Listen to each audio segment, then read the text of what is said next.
Ya karena memang bukan gigi. Lah giginya sudah hilang kok masih sakit loh, kan bukan gigi. Iya loh. Kan bukan gigi sebenarnya. Makanya di sini giginya bukan, itu cara Allah aja.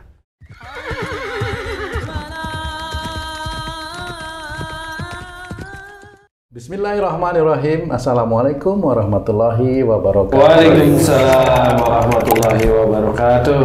Para pemirsa dan sahabat beriman dimanapun berada, jumpa lagi bersama saya Tung di Ustadz Danu Official Channel.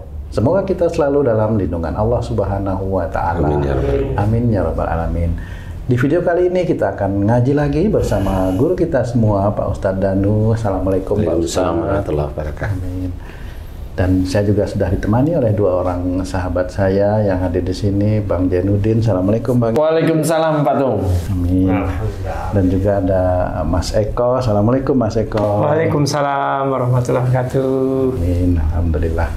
Bahasan kami kali ini tentang bengkak gusi. Ini Pak Ustadz. Gusi bengkak. Saya mau tanya nih Pak Ustadz. Saya pernah gusi saya bengkak. Dulu tapi, dan sekarang enggak bengkak karena udah dicabut. Jadi sakitnya itu Pak Ustadz, dari ujung kaki sampai kepala itu sakit. Itu enggak usah ini. Ada orang ngomong jauh aja itu. Wah, di sini udah cenut-cenut. Ngomong jauh gimana maksudnya? Ada orang yang ngomong gitu jauh. Di sini udah terasa sakit gitu, padahal ngomongnya enggak sama saya gitu. Oh, iya. Aduh, kira-kira itu ada salah nggak itu Pak Ustadz? Pasti ada salah ya Pak Ustadz. Mohon penjelasan ini Pak Ustadz. Ya, bismillahirrahmanirrahim. Assalamualaikum warahmatullahi wabarakatuh. Waalaikumsalam warahmatullahi wabarakatuh. Alhamdulillah. Sebenarnya yang kamu alami benar-benar ini kamu alami beneran tuh. Iya Pak, udah hilang.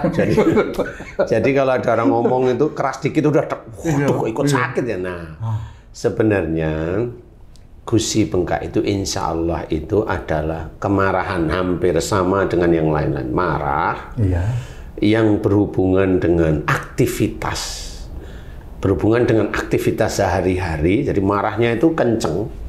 Jadi kalau marah itu ada tekanan istilahnya. Ada tekanan ngomong itu ada tekanan. Kuat sekali. Biasanya rata-rata di geraham. Iya, betul.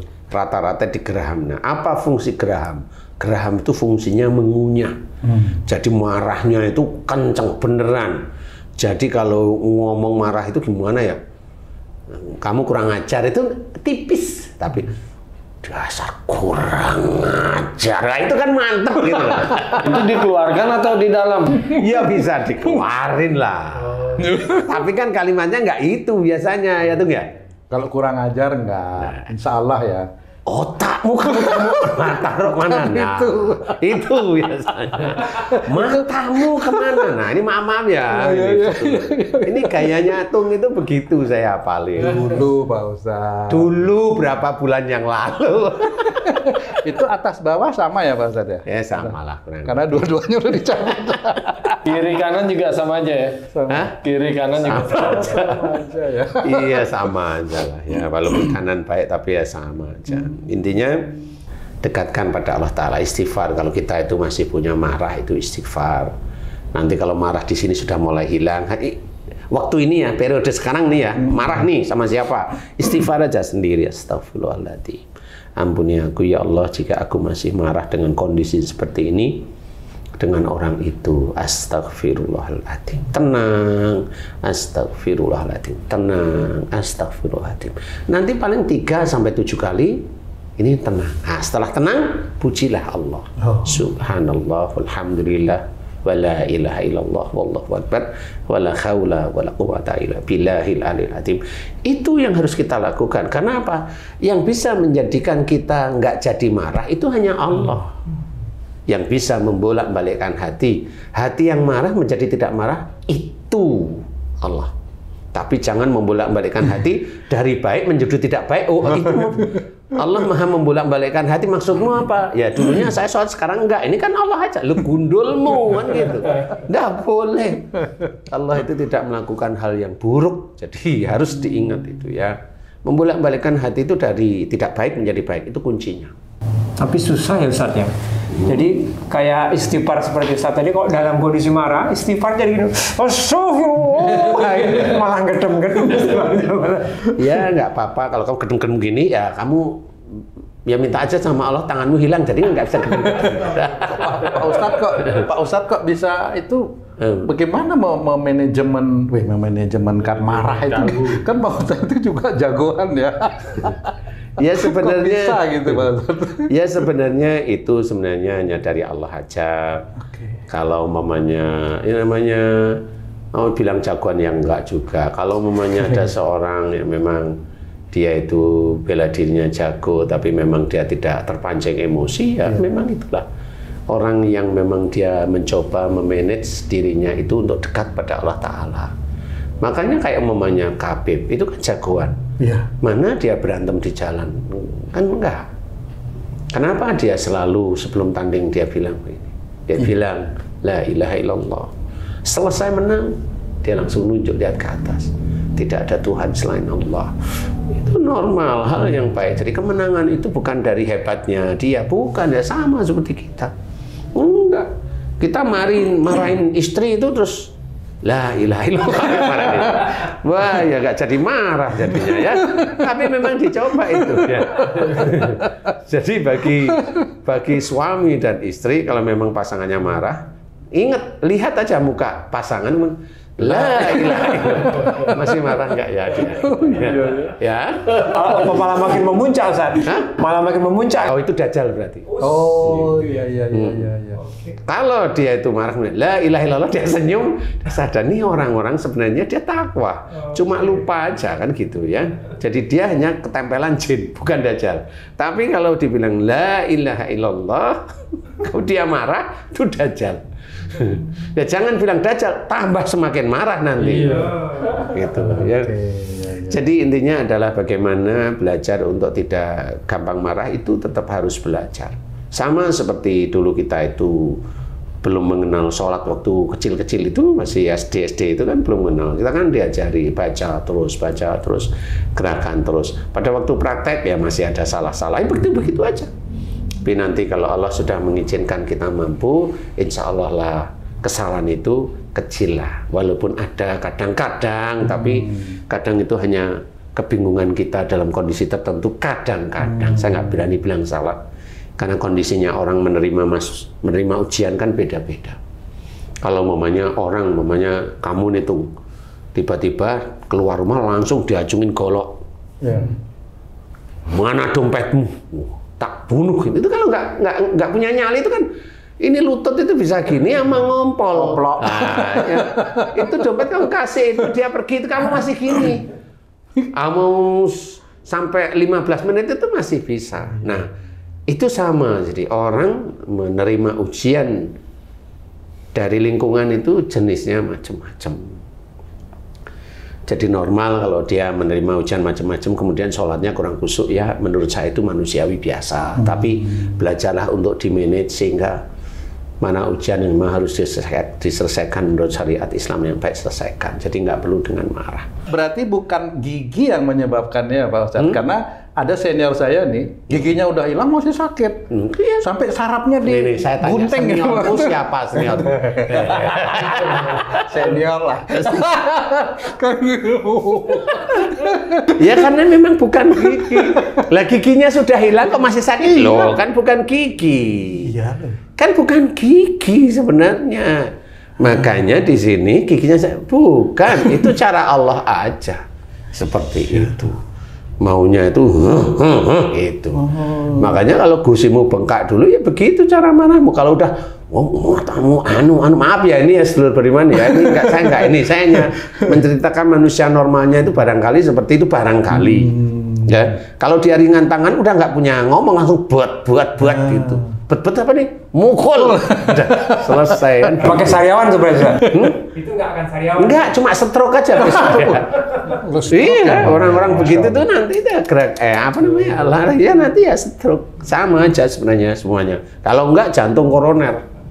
Sesek terus mati. Nah, ya udah normal aja gitu aja.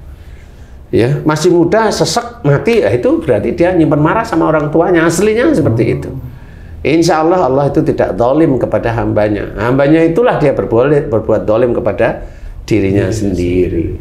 Nah, jadi untuk agar gusi untuk tidak bengkak atau gusi bengkak mau diizinkan oleh Allah Ta'ala sembuh, mohon ampun kepada Allah Ta'ala kepada siapa sering marah.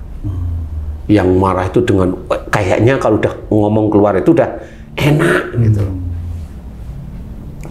Nah itu fungsinya geraham itu gitu. Coba kamu itu ngunyah daging taruh di gigi sini coba. Kayak marmut. tupai Kan gitu. Makanya yang sering sakit bukan di sini. Betul, di iya, sini. Oke, Secara logika Islam begitu. Kenapa saya bilang Islam? Karena seperti orang marah itu kan ngeluarin itu kan udah perul. Mantap perul. Di sini insyaallah. Ya, makanya loh kenapa di situ? Ya itu kan kalau ngunyah daging itu kan enak di situ. Coba kalau mamanya Haji C bilang saya ngunyah daging enaknya di sini. Oh, bagus itu. nanti kalau ngomong jendelanya terbuka 2 apa 4 itu ya.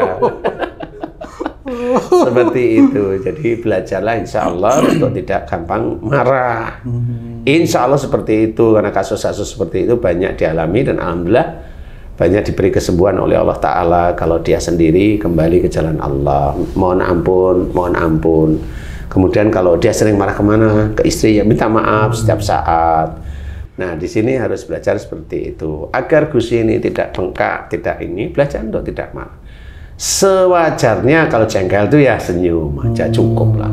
Ini siapa yang mau kita jengkelin? Umpamanya kamu, kamu bikin masalah sama saya. Lah kan saya nggak perlu ngomelin kamu, cukup ya jangan, nah, selesai, kan gitu, kan nurut. Iya. Tapi besok bikin lagi kan bilang jangan, kan gitu aja kan. Besoknya minta. Sampai kapan? Sampai kapan? Sampai salah satunya nggak ada. Iya. Kalau ada orang yang suruh gini, kalau kamu marah mau melampiaskan cari tempat sepi dan teriak. Itu saya pernah gitu tuh Pak. Nggak boleh juga. Loh kalau tempat sepi itu jarang banyak orang, itu banyak kerajaan jin. Oh itu berebekan telinganya nanti. Nggak boleh itu ya Pak. Loh ya jangan. Loh nanti pulang-pulang malah meriang, masuk angin, terus seminggu nggak sembuh-sembuh, ini mati nanti. Karena jinnya marah. Loh ini rumahku kok diteriaki, siapa dia kan gitu. Iya benar. Coba saya tanya ya. Iya. Ini ada tetanggamu yang menurutmu itu ngeyel, nyebelin, tapi kamu berani. Kamu tahu sih, ya toh? Terus kamu masuk rumah, teriak-teriak di rumah kamu, gimana sih rasanya? Saya tanya sama kamu coba.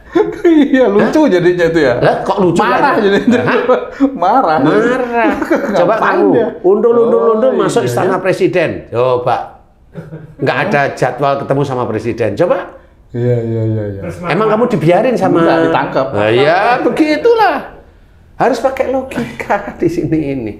Itu nggak bisa juga. Nggak boleh, ya. nggak boleh seperti itu, tidak boleh. Jadi kita harus benar-benar tenang, santai, hadapi ujian demi ujian itu dengan lapang dada. Itulah cara-cara kita belajar taat.